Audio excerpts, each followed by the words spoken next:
Solo combining shape 1 and 5.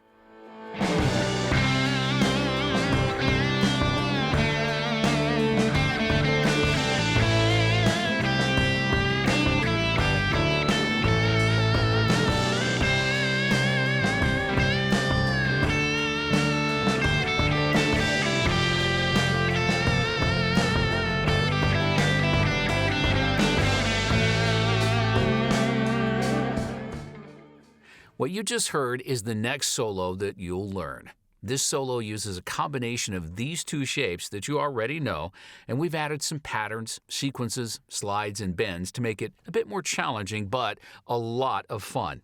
So let's play it one more time at a slower tempo.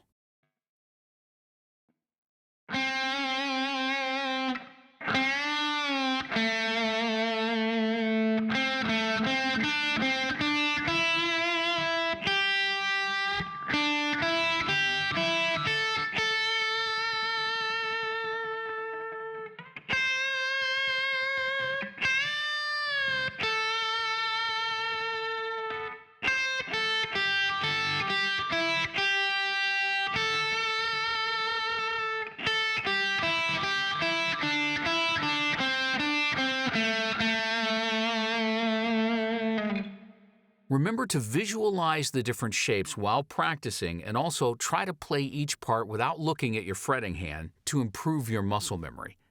At the beginning, jumping between two shapes can be a bit hard, so let's start by practicing at a slower tempo before building up your speed and confidence as you go.